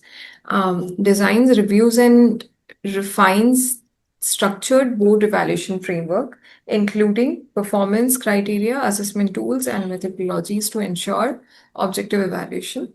Oversees the entire evaluation process from coordinating data collection and stakeholder inputs to consolidating the feedback and presenting actionable insights to the board. Keeping the board updated on emerging governance trends, regulatory developments, and global best practices, thereby enabling the continuous improvement in the board effectiveness. Next, concluding before, just taking the case studies, the board diversity and evaluation collectively serves as fundamental pillars of robust corporate governance, enabling boards to function with greater effectiveness, objectivity, and strategic foresight. A diverse board brings a wide range of perspectives, experiences, and insights, which enables the quality of deliberations and supports more balanced and informed decision making. Complementing this, a structured and continuous board evaluation process ensures the accountability, identifies areas for improvement, and strengthens the overall governance standard. Organizations that proactively embrace these principles are better positioned to navigate complex business environments, foster stakeholder confidence, and achieve sustainable long-term value creation. Just quoting, strong governance is not defined merely by the rules and structures, but by the diversity of perspectives, the rigor of evaluation, and an unwavering commitment to excellence. Next, we have 3 case studies, starting with the first one, which is Infosys. The Infosys is generally taken as the benchmark case for the corporate governance in India. And the reason being that the company has given a great impact on the governance foresight. It works on the diversity plus systems, which equates to global governance. What stands out is that they have very high independent director representations, which is an active director board. And then they also strongly put themselves as a global diversity because foreign nationals are also on board. Then they have good gender diversity, formal board evaluation processes. What does it actually mean? Infosys doesn't have just the diversity, it structures it and reviews it very regularly. Then Infosys shows that diversity works best when it is backed by structured evaluation, not just intent. What we can have extract in this case is that diversity plus evaluation is equals to credible governance plus investor trust. Then we have HDFC Bank strengthening governance through board composition. Here, the extract is that HDFC Bank represents right composition that also gives a impactful, strong risk governance. What they stands out for is that majority are independent directors, and majority come from the background which the company needs for growth, which is banking and finance. They have a heavy focus on committees. Various committees like risk, audit, and NRCs are basically being evaluated time to time and very focused so that they bring the accountability and performance evaluations better. Then they have regular performance evaluations as well. Here in regulated sectors, diversity is not just about gender, it is also about expertise diversity. So the Agra sir focused this specifically that apart from the gender diversity and evaluations that we discuss, having the expertise diversity on the industry specific diversity is equally important. So we may conclude that HDFC Banks proves that the right mix of expertise on the board directly strengthen the risk management as well. Next, we have the legacy group, which is Tata Group, legacy of governance and board diversity. Here, what they stand out for is that the strong independent director presence is there in the board, and they consist of women representations. Multi-industry expertise, having deep knowledge is there, and that is always been backed by the values and ethics, which is Tata's code of conduct, and followed by the formal evaluation processes and practices time to time. Tata's strength is not just diversity, it's the values driven diversity, considering their code of conduct.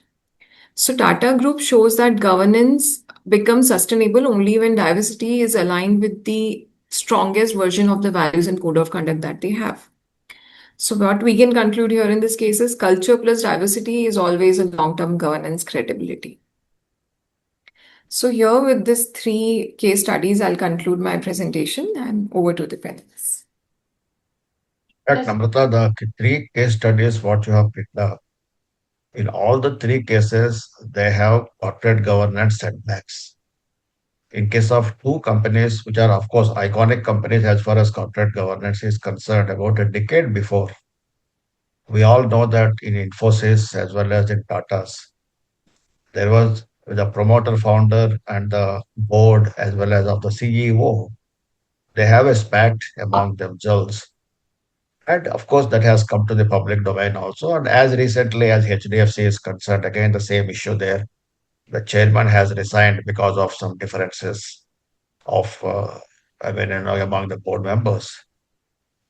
These companies, despite the fact that they have major setbacks as far as governance issues are concerned, their image has not got affected because of these major setbacks. That is because of the governance processes, what they have, impeccable, robust governance processes, what these 3 entities are having with them. But as governance professionals, we can learn a lot from Infosys case study, as well as Tata's case study, as well as this HDFC one.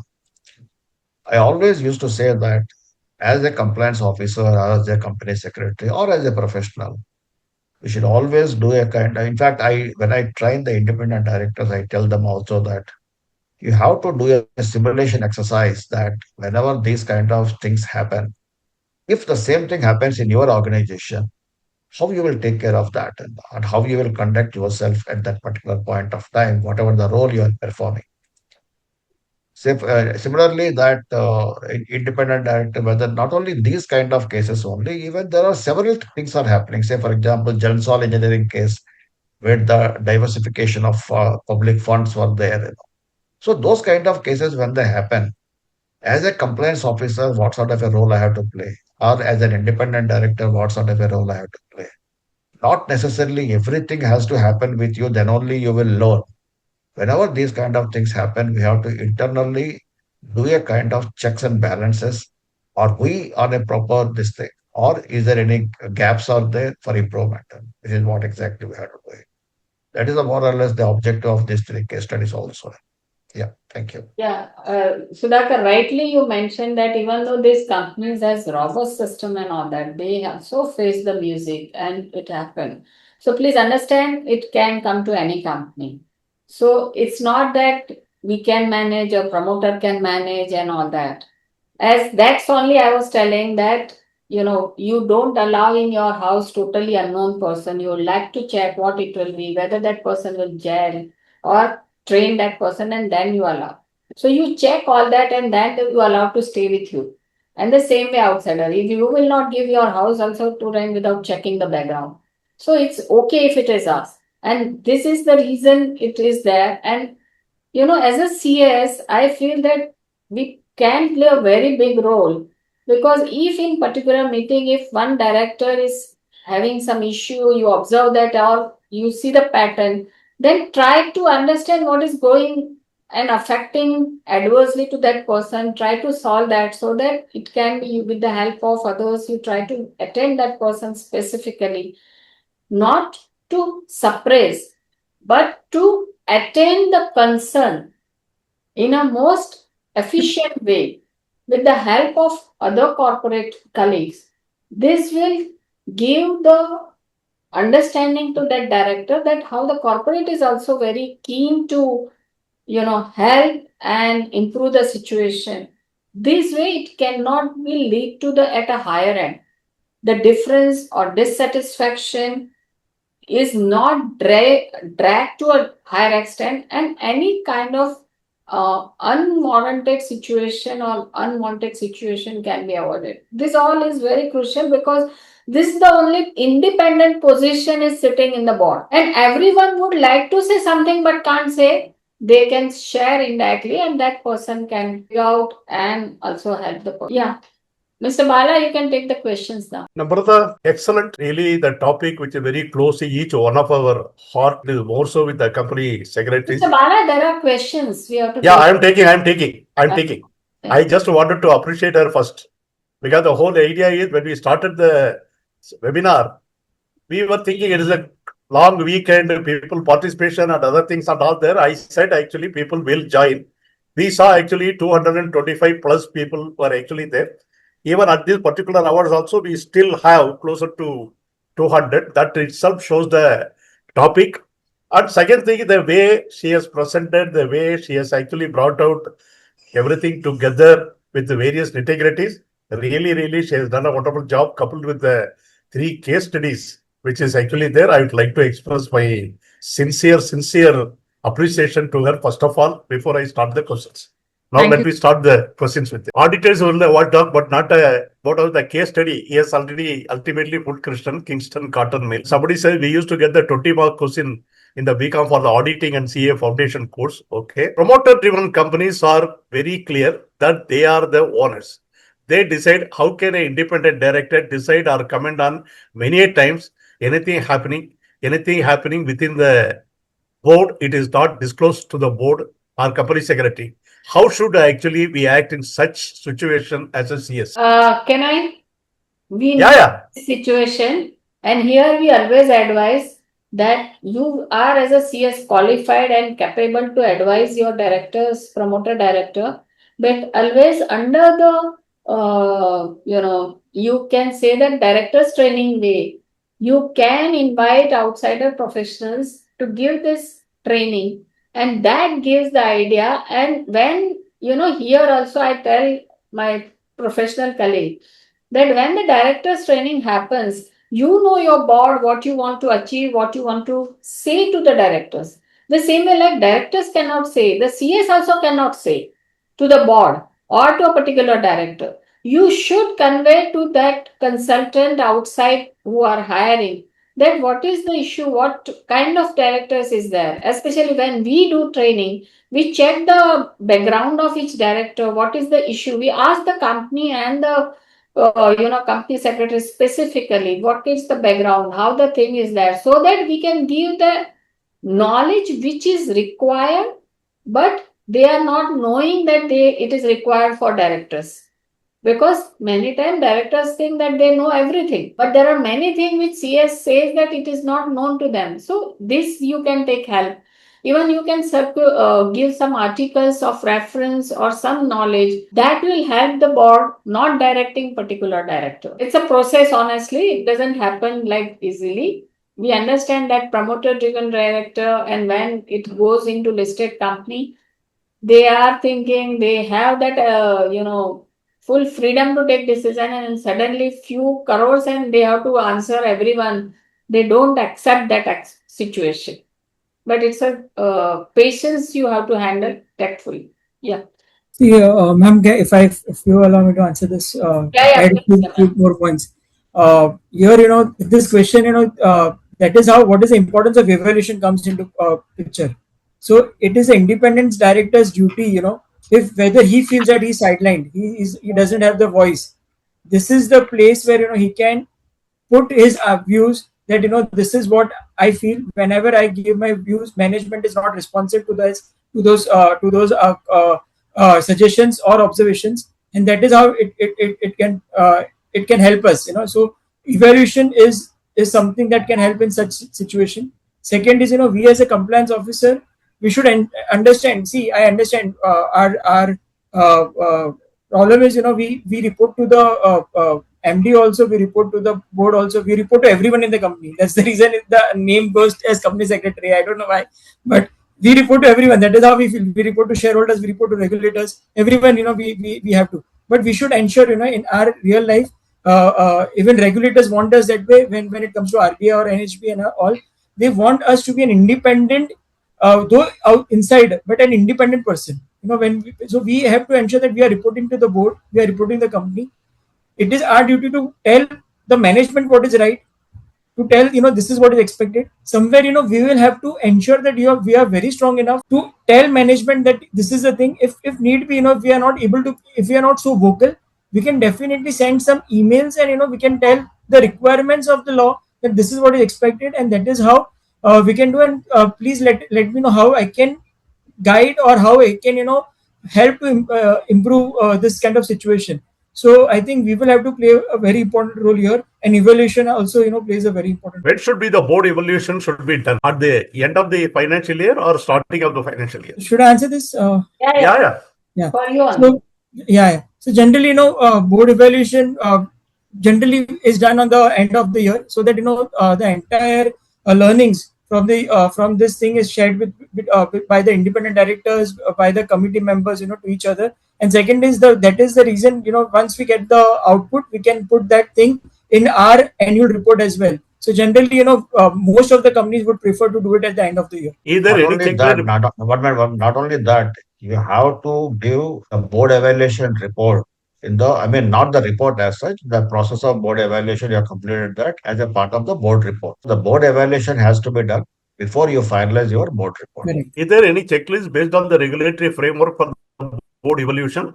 Or who does the board evaluation? Independent director. I think this we discussed elaborately on this matter. It has actually said individually people have to do themselves. That's what who does also we discussed elaborately. But sir, institute and SEBI has given guidance note, and institute also given guidance note. We can go through that. It will give a broad ideas, what kind of questions can be framed, and that can be helpful. Yeah, the next point is that only that Christian has said that guidance note, but it is not mandatory. Yeah, he says it is a recommendatory, it is not a mandatory. That is what he actually said. No, this is SEBI guidance note. That what Hemant is talking about is the institute guidance note. Yeah. No, he said both institute and SEBI both has given. He has written both actually. Okay. Sir, practically in listed companies, whether company secretary gets to know the individual score of the ID as assessed by the board or chairman. CE0. Mr. Session used to the powers of effectively and made the politicians to cry. So CS need to know the law, rule, regulation, etc. and they can actually make the use of the options heard. Okay. Practically in the listed company secretary, whether they get to know the individual ID assessed at the board or chairman. So it depends on how it is run.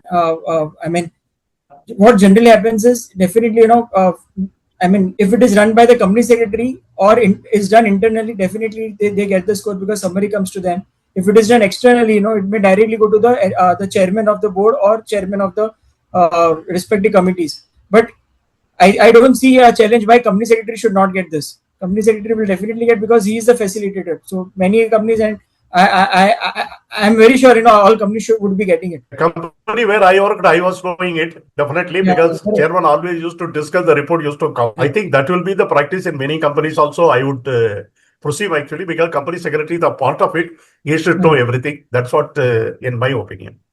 Correct, sir. When the independent director in the one minute. Not necessarily the company secretary should know online what is happening. sometimes it may so happen that the independent directors might be having their reservations. They may be addressing their reports and all directly to the chairman only. Considering the sensitivity, the chairman may depend upon the third party, where exactly the third party audit role comes. Instead of company secretary doing everything, they may depend upon the third party thing.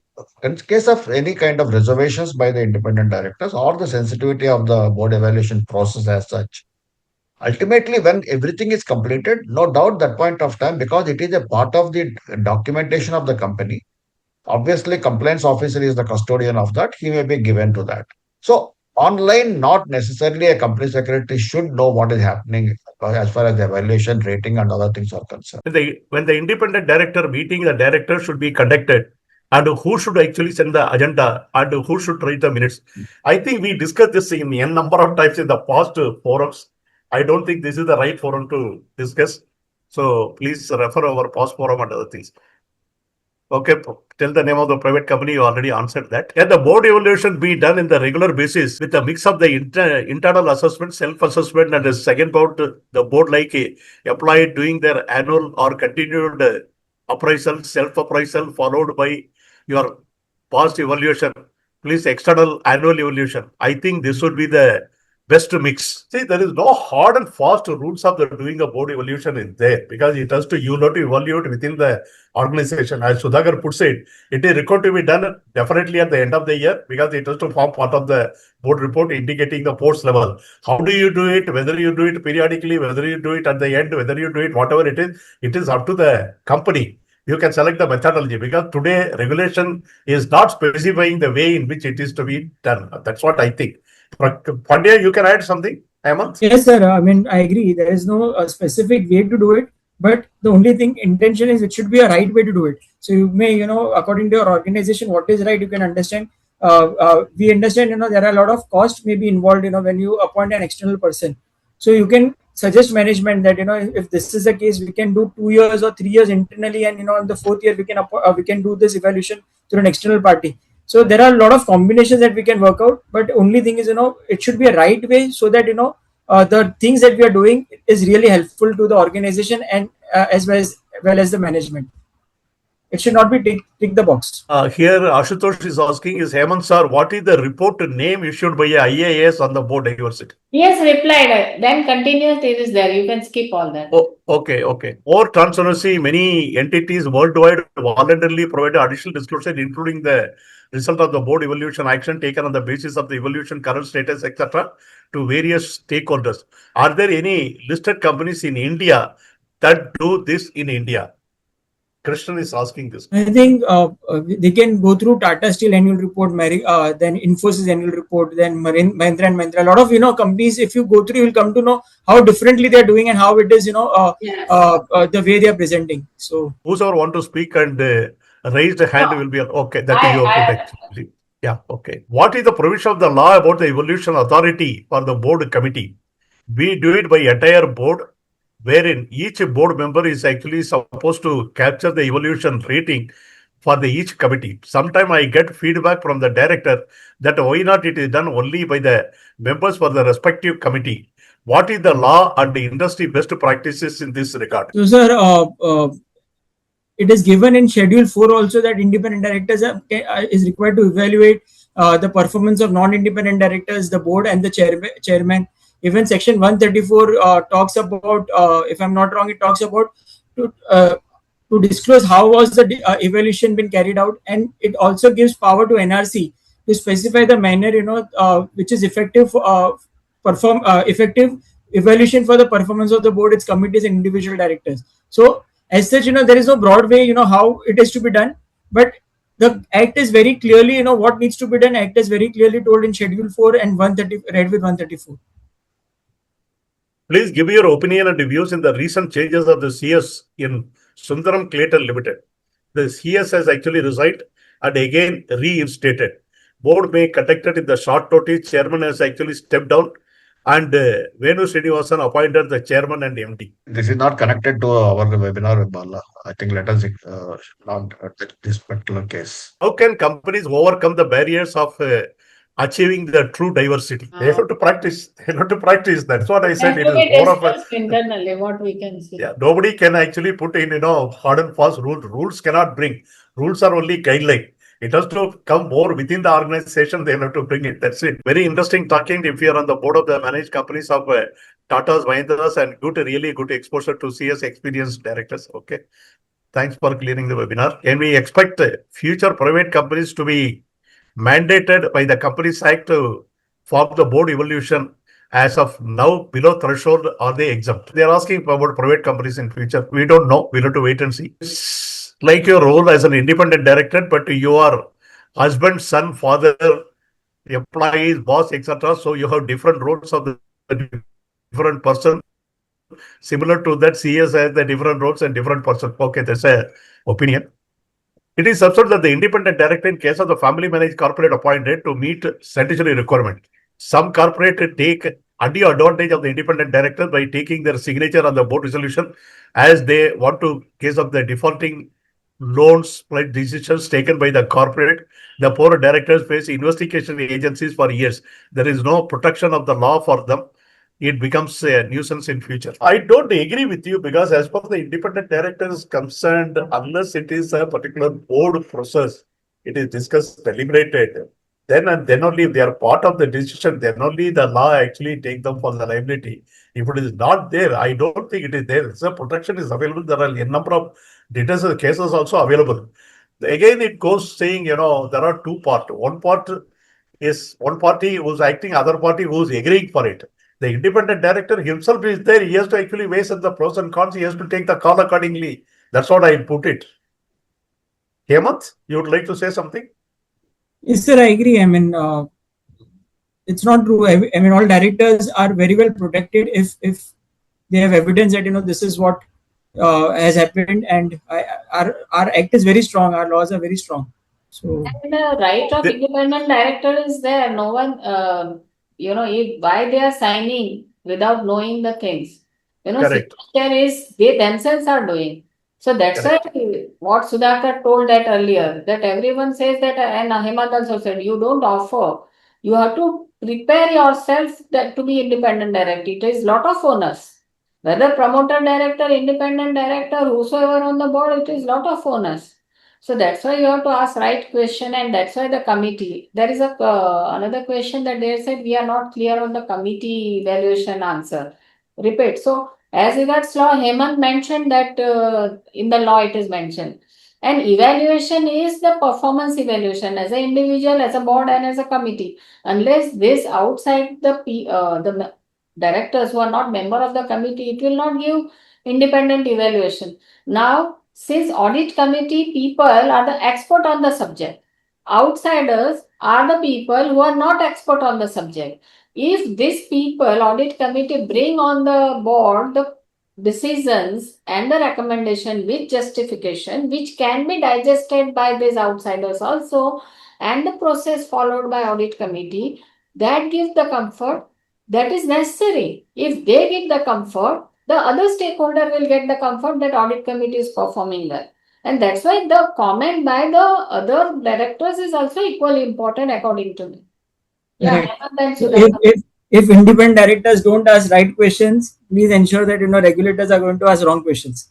So very well. They have to play a very well said. Well said. Shruti is given a suggestion to Dipti. Why don't you conduct a webinar on the annual secretarial compliance report? Okay, we'll evaluate. We'll do that. In genuine cases of the professionally managed corporates, the independent director really contribute to the growth and is a welcome. Okay, economic offenses is very common in many corporates. How do you actually address this problem? Can you repeat the question? I missed it. Economic offense is very common in many corporates. How do you address this problem? That is a big question. Economic offense in the company. It's a compliance system, governance system. Okay. We cannot in this say that. It's a separate altogether, depending on. Yes, there is a culture issue there. If there is, if there is some kind of economic offense. So I think right now we are talking about good governance. But if some governance is missing somewhere, there is a lack of governance. I think lot of things that is required to be worked upon. Compliance officer will have to play a very important role in this company, and if he's not able to play the role, I think it's the right time that that compliance officer leaves. Otherwise, it will create a problem for the company as well as for himself also. So if it's our duty to ensure that we play a very important role there. Otherwise, we'll have a problem. Does the HR function also work at the board evaluation? Yeah, it is part of it. See, what I mentioned that you understand the background of the person, the experience, why he is asking and behaving. If particular director is creating always a particular kind of questions he is asking, this all is a HR angle, because that helps you to handle the situation, each director, their interpersonal relations, gelling with promoter director. It is in board evaluation. What if we don't receive the responses from the fee of the board members on time? How do we actually continue such performance evaluation? Can we consider skipping those director responses? Is it compulsory to every director to respond? See, it is a problem of lot of company secretaries where directors. There are two things. Directors may be busy, or directors may think that this is very routine and they may not want to put their remarks. But as a company secretary, it's our duty to follow up to ensure that directors participate in all the queries, all the surveys, on time. And even if with our follow up it's not happening, I think as a company secretary, somewhere we may escalate this to the chairman, respective chairman, where if they can play a role here. And even if they are not playing, I think we have no choice but to complete the process with the evaluation that we have received. Sudhakar sir, Bala sir, if you want to add, or Dipti ma'am, you want to add your practical. I'll put it only. I will put it only one line. The Sudhakar always used to say, company secretary is actually a charioteer to the board. He has to definitely chariot. He has to try. He has to see. He has to make a follow up. He has to see it happens. That is what I will put. Basically, yeah. According to me, it is a statutory obligation of the directors. He cannot say, I don't want to participate in this. He is supposed to participate. He is obligated to participate in the performance evaluation. So it is one of the responsibilities of any director, whether independent or non-independent. They are obligated to participate in the board evaluation. And similarly, I have also observed that sometimes, rather several times, the directors say they want to stay neutral. They would neither give this thing and all.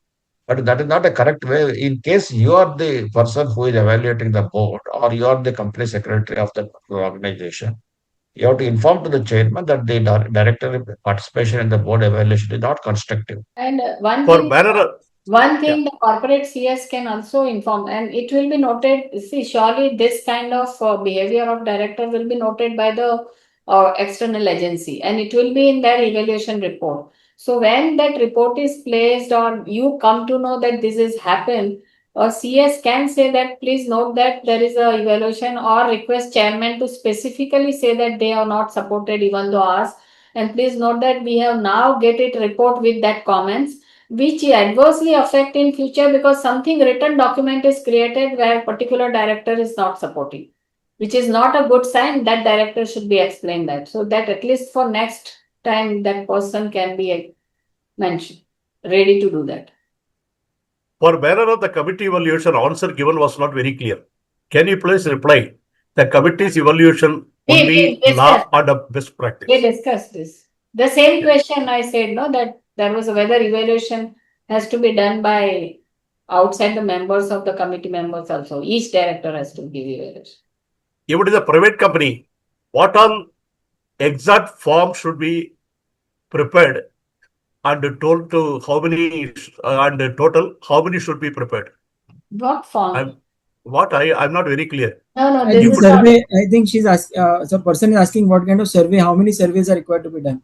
If I'm not wrong, so it's a private company. On the company and the Yeah, kind of company, the kind of since private company, the kind of directors, what kind of industry, it depends. It's very subjective.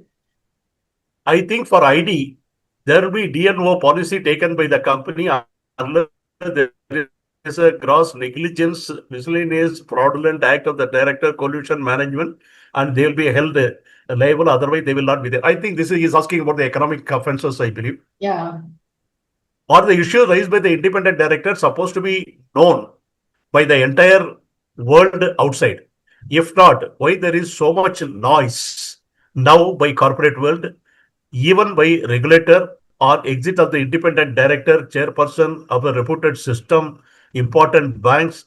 Thoughts of panel on this, please. Particular case, the chairman, see, first and foremost thing is that whatever the independent directors are raising the issues and all, they're not for the outside world. Okay, unless until there is something is drastically wrong, that the independent director can express his dissent, which is to be supposed to be recorded and all. But as far as this particular bank, what he is referring to, it is every one of us know that it is HDFC. So here what happens is when the chairman was resigning, his resignation letter was very simple. It has instead of giving a clarity, what the objective of the SEBI regulation, listing regulation says that whenever a director is resigning, he has to indicate the reasons for his resignation. And then he has to give an affirmation that apart from that reason, there is no other reason or there and all those things.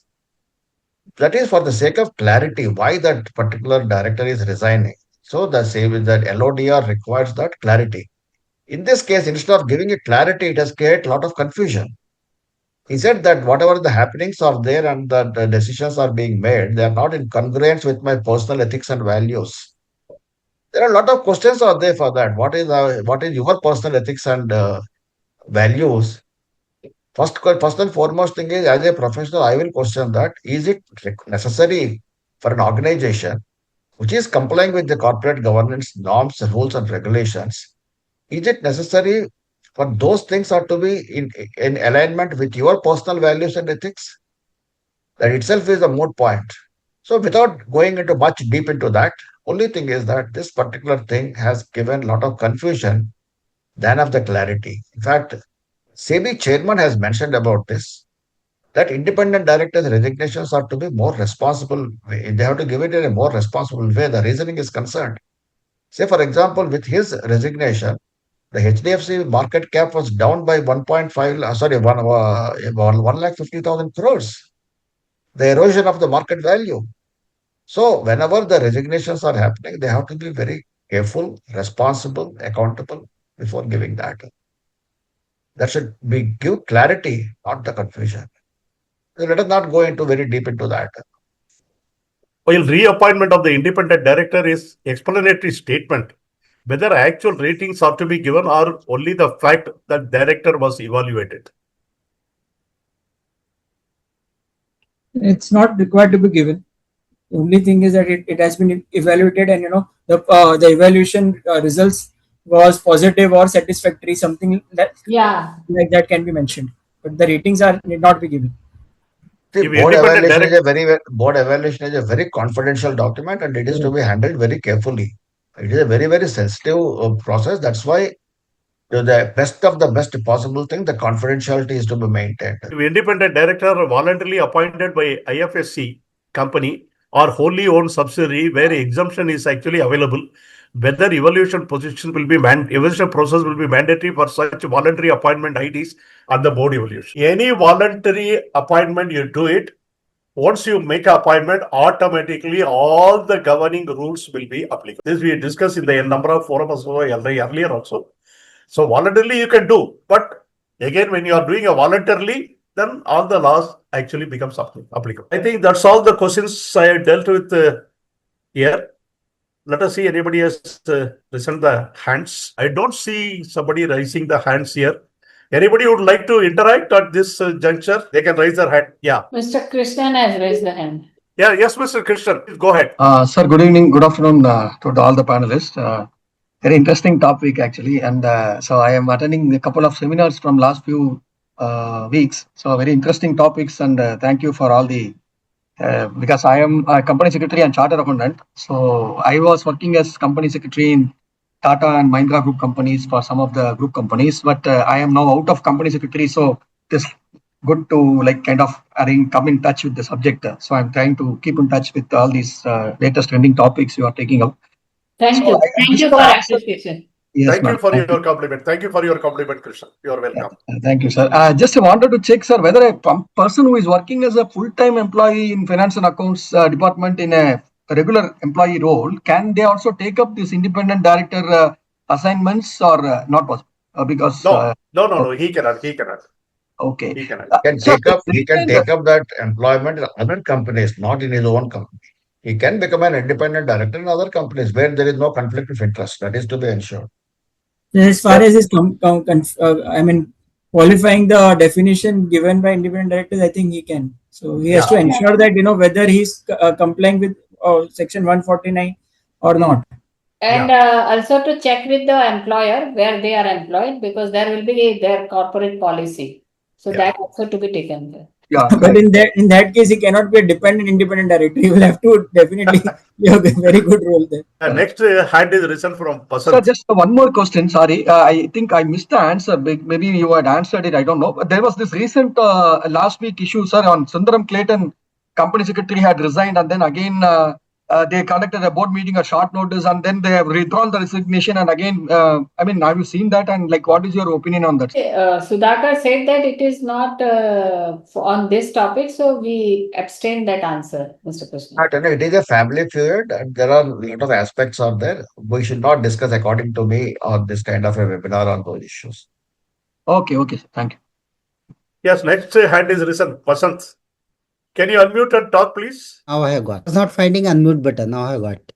Yes, sir. Am I audible? Yes. Sir, thank you, Sudhakarji. You have responded very well this issue of bank chairman. But still, as a professional, I am at a loss how one should word that. If he had he worded the resignation in detail, which all of us are expecting, then again many things would have come out. So I will not drag this topic into much discussion because sensitive one, but certainly it is a lesson for all of us to learn in such case, because many of us also may face such issues. So that is one point. I think it is just a lesson to learn. And secondly, on the diversity issue, perhaps all of you might have seen a detailed research article on 6th March Economic Times. It was a very good research by a professor of economics and John Hopkins. The heading of that, women in leadership roles can bring more growth and value to firms, yet constraints on their rise persist even in rich nations. Just wanted to draw the attention of all of you to that article. And interestingly, only one sentence of that article appealed to me. The researcher said, if one company is not engaging, is hesitating to engage a woman independent director or chairperson, the advantage is being taken by the competitive world to hiring. So that was a very good conclusion. Thank you so much, sir. Thank you. Thank you. Any else? Ronak, you want to say? No. Oh, yeah. No one else is there. Raise the hand. I don't see anybody raising the hands. Now that's all I think. There is one more hand is risen actually. I think Jai Narayan. Yes, Jai Narayan. You can speak. Sir, thank you.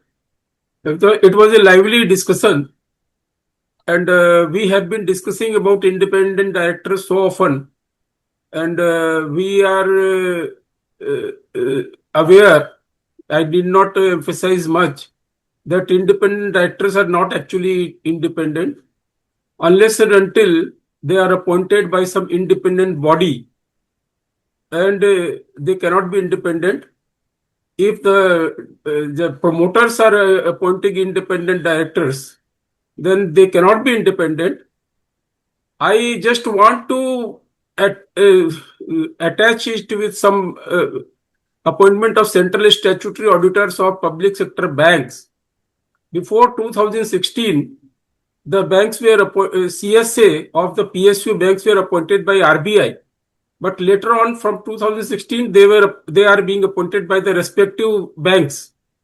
So I am chartered accountant. Now I am practicing as advocate.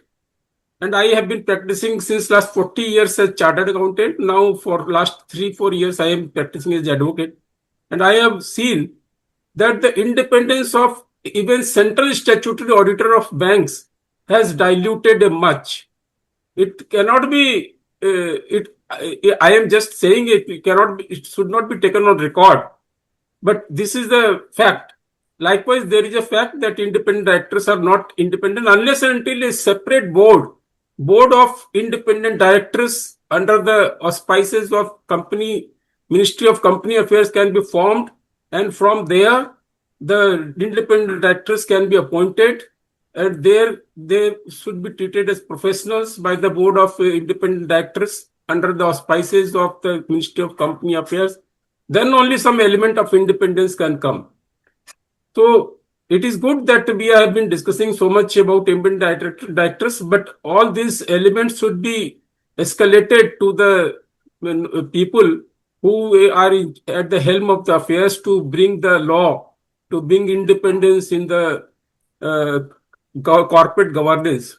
This is my small submission, but I have learned a lot from your discussion, and I have been joining this every Saturday, this discussion, and I have learned a lot. I have enriched myself a lot, and thank you all for this continuous learning opportunity to me. Thank you. Thank you. Thank you. Thanks for the compliment. Thanks. I think, Mr. Bala, there is no one else. We can Yeah. close the session. Thank you. Yeah, sure. Thanks everyone for your time. Thanks a lot. Thanks Hemant for your time. Thank you, Thanks Sudhakar and Mr. Bala. Thanks Namrata for very wonderful presentation. Dear all, it was very interactive. Thanks a lot for giving your time. Thanks. See you next you. week. Thanks a lot to everybody. Here again, being a long weekend, yet it was a very good session. About 220 plus, and even at this time 124, I can see the topic is very important. As I said in the last time also, I am very much delighted to see the people's coming forward and wanted to learn the things on the ongoing basis. It is so very, very positive sign of our profession here. Thank you very much. I also appreciate, Namrata ji very nicely presented and, in a very concise way. But the topics that she had written, we had a lot of good discussion. So very well done, and I really appreciate. And I really feel great that Mehta has given me an opportunity to be one of the panelists with such strong stalwarts of the industry. So thank you. Thank you. Thank you, everyone. Thank you very much. See you Have next- a good Bye. weekend to all. Thank you. Thank you.